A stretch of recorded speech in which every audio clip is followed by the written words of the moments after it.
يا نفس إن لم تظفري لا تجزعي.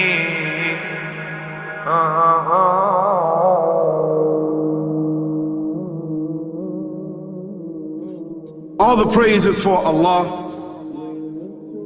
who is the author of all existence and the most generous to his creation, while he is also the all-compelling. He is the only one worthy of our worship, having no partners, no associates, no sons, no daughters, no one whom he must consult, and no one or anything which has any comparison with him. All the praise is for Allah, who is the King of all who claim sovereignty, the only one who has the right to legislate for his creatures. He is the giver of life. He is the causer of death, while death has no effect upon him, because he is the ever-living, the self-subsisting, the eternal and the only absolute. All the praise is for Allah, who has power over all things, and there is in reality no power and no strength, no influence to cause benefit or detriment except through him. It is he who created this complex world, the seen and the unseen, the evident and the speculative, the earth and all that is on it and everything that is in it.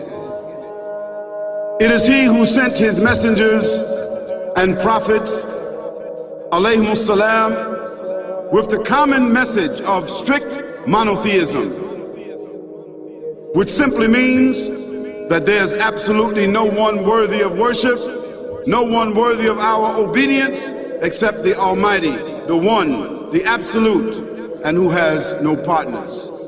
The earlier messages which changed the world in the area in which the prophets were sent,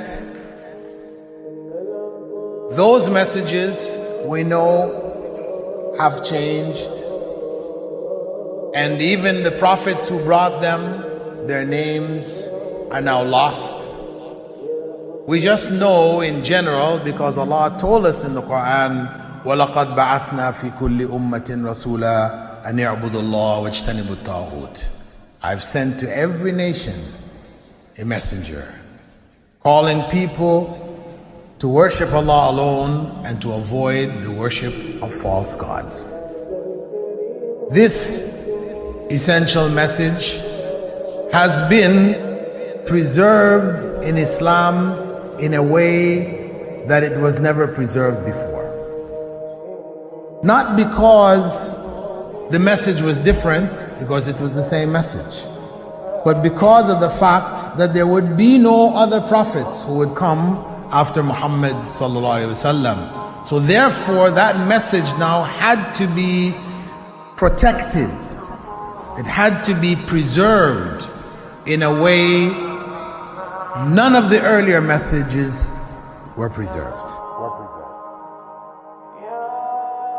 I will tell you this, what you say you have come to know 40 years back, and what you call the Big Bang is already mentioned in the book which I read, the glorious Quran. It's mentioned 1400 years ago in Surah Anbiya, chapter number 21, verse number 30, which says, Avalam yaral lazina kafaru. Do not the unbelievers see, anna samawati wal arda, kanat ratkan fataqnahuma, that the heaven and the earth were joined together and we clove them asunder. What you're talking about, the Big Bang, I try to imagine compressing a spring. I push it closer and closer and closer together, so it's smaller and smaller and smaller. And I've stored a tremendous amount of energy in that spring. And when I let it go, it bursts out, it bursts out, it bursts out. The creation of the universe, which you came to know 40 years back, is already mentioned in this book, the glorious Quran, 1400 years ago. Who could have mentioned that in the Quran? So the atheist will say, maybe someone wrote, maybe it's a fluke, maybe it's a guesswork. A human being, regardless of who they are, or where they are, or what they do, will have this curiosity. They'll want to know, why am I here? How did I get here? And do I have a purpose? And if so, what is it? The only one who would really be able to answer that question would be the Creator himself. If there is a Creator, it would be up to Him to tell us why we were created and what He expects from us and what this life is really about. Allah has shown the people from the time of Adam until right now, has shown the people what He wants from them. And it's a very simple thing, and that is that worship be for Him alone without any partners. In fact, we know this life to be a test from Almighty God. That's why we're born, and that's why we die. Because there has to be a beginning and an end for us to be tested on. The next life, after this life, no one will ever die again. A bad person or a good person. Both are brought back and they continue to live in the next life, either in good shape or not so good shape, depending on how they did on the test. The worship of the God of Abraham, that was what was taught by these prophets. The Lord of the Arsh and Kursi. We're talking about the Lord of the worlds. Alhamdulillah Rabbil Alameen. We're talking about the Lord of the entire universe and beyond. The entire universe and beyond. You know, we live in this dunya and we are fascinated with this dunya which Allah subhanahu wa ta'ala indeed has created in a beautiful manner. We're fascinated. There are over billions of people which live on this dunya at this moment in time. Over 6 billion people that live on the dunya at this moment in time. This dunya of Allah subhanahu wa ta'ala is so big that there is space in this dunya for billions and billions and billions or more people. But what is this dunya in comparison to what Allah subhanahu wa ta'ala has created out there? This dunya is insignificant. This dunya is meaningless to Allah. It means nothing. It is worthless. So worthless, compare it with the sun. The sun is one star. You know more science than me. You'll be able to tell me better. Take this planet Earth and you place it inside the sun and you will be able to place 1.3 million Earths in the sun. 1.3 million Earths in the sun. Allahu Akbar. Allah is the greatest. The sun is one star. One star. There are stars out there which are millions of times bigger than the sun.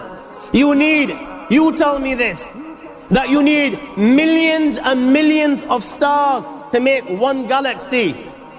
And then you tell me this, that there are zillions of galaxies out there. Let me tell you on top of this, my friend,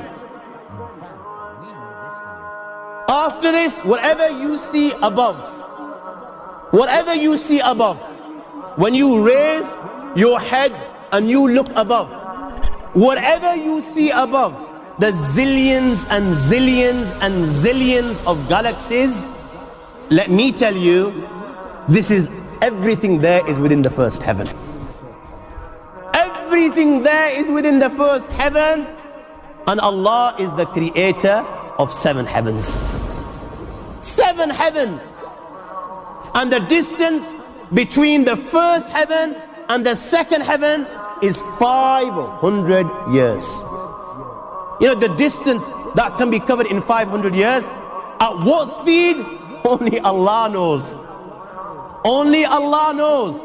But it will take 500 years to get from the first heaven to the second heaven. 500 years from the second to the third, third to the fourth, fourth to the fifth, fifth to the sixth, sixth to the seventh. Every time it will take 500 years. After the 7 heavens,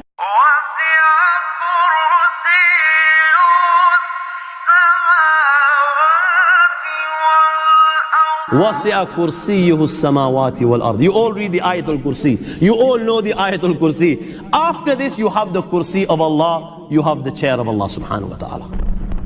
You know these 7 heavens that we've just talked about, in comparison to the Kursi of Allah, they're non-existent. They're meaningless. Rasulullah sallallahu alaihi wasallam has given an example in a hadith just to give us a little bit of understanding with regards to the 7 heavens in comparison to the Kursi of Allah. Take a ring from your finger, take it off, the small ring that you have, and place it, let's say, in a desert, the Sahara Desert. It's the biggest desert in the world. You know that ring that we take off from our fingers and place it in the Sahara Desert? What comparison is in between the ring and the Sahara Desert? Nothing. Nothing. The 7 heavens is the ring, and the Kursi of Allah is the Sahara Desert. After the Kursi of Allah, you have the Arsh of Allah. وَكَانَ أَرْشُهُ عَلَى الْمَاءِ. You have the Arsh of Allah. Again, Rasulullah has explained, so just so that we can understand. Take the ring, place it in the desert. This time, the ring is the Kursi and the Arsh is the desert. What is the Kursi in comparison to the Arsh of Allah? Nothing. Then you have angels which carry the Arsh of Allah. Their heads are in the 7th heaven and their feet are in the lowest earth. My friends, then you have the Lord of the Arsh and Kursi. لا تدركه الأبصار ويدرك الأبصار وهو اللطيف الخبير. He is beyond the size of Allah, who Allah is, what Allah is. The greatness of Allah is beyond the comprehension of my little mind. This is the being that you and I are messing with.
وهو